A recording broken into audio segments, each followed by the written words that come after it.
So what's up guys, it's Jake here and I'm here with another episode of the Road to Glory series in FIFA 17 Ultimate Team. So as you can see on the background, we made a couple of good signings there. So we bought Diego Alves, the Brazilian goalkeeper from the La Liga, for 750 coins. We got Mario Gaspar, the screen card, for 40,000 coins, and he was the lowest one on the market and I did snipe him immediately.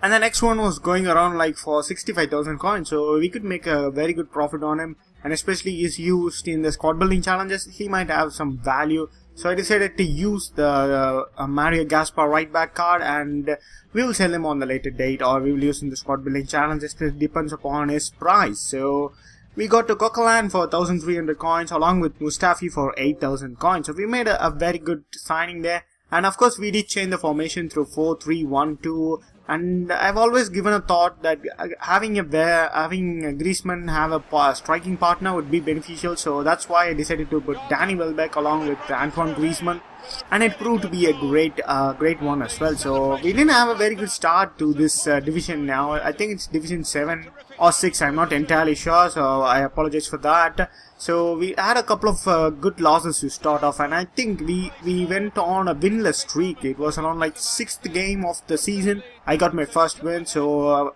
by that time it was probably too late for promotion, so I had to hold the division and have another attempt there. And by the way, Danny Welbeck is a beast, absolute bargainer. So you can bring him as a substitute striker during the 70th minute or from the 60th minute, because it will have a great impact over your opposition centre back. Because during the game, when the game is tiring out, Danny Welbeck with his pace and strength, he's such a good player that you can get him around discard price.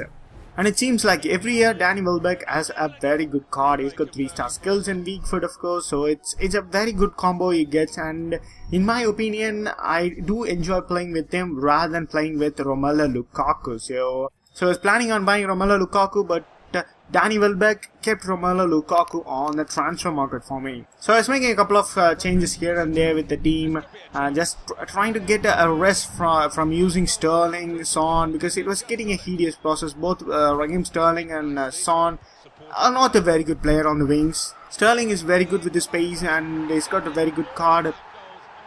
Son is very good as well, but I don't enjoy the way I use Sterling. So I wanted to give a rest about them and wanted to have a fresh feel in Ultimate Team, because if you are using the same squad continuously again and again, it can backfire against you and the team would not be as efficient as it was. So that's what I felt. So that's why I made a couple of changes to the squad. Apart from that, we got Oscar, who we packed in one of those squad building challenges reward packs, and I put him on the transfer market. So he didn't sell for his minimum bid, which was 3,100 coins.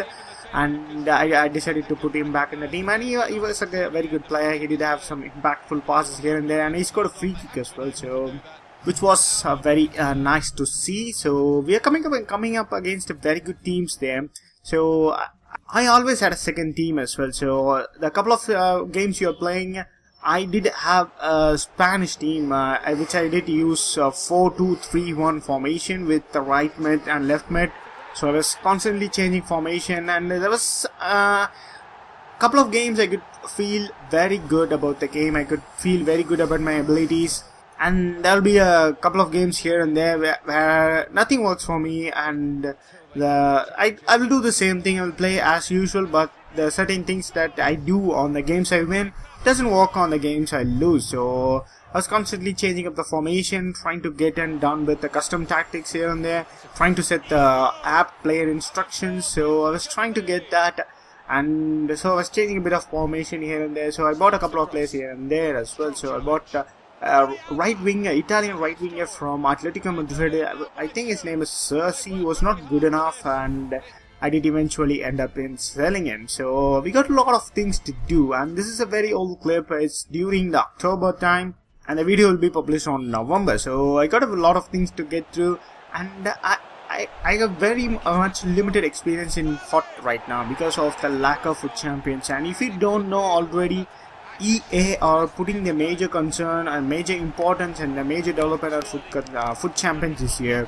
Because FUT Champions is a very good league, a very good playing avenue, as I discussed in the last episode. Now FUT Champions is a very good mode now, so it's both profitable for the consumer and for the company EA as well. And what it does is interesting is that it gives more rewards, that people are very hyped for the rewards. YouTube is flooded with monthly rewards and weekly rewards, and people don't recognize that it is highly profitable for the organization as well. So the way it gives more coins, some might think that it's EA are giving out coins, but they are actually regulating the coin flow in the market, trying to get the 5% tax when you list every player from the reward packs. And it's actually coin regulation that EA have done a very well done move in an attempt to avoid the coin buying and coin farming activities. So it's a very good avenue both for the customer as well, because players who play FIFA are very well interested in playing. So there are some people who does play for the coins as well, but I never play for the coins. I do play for the enjoyment and thrill it gives me. But sometimes you get very mad at playing FIFA as well. So that's an overall experience of FIFA.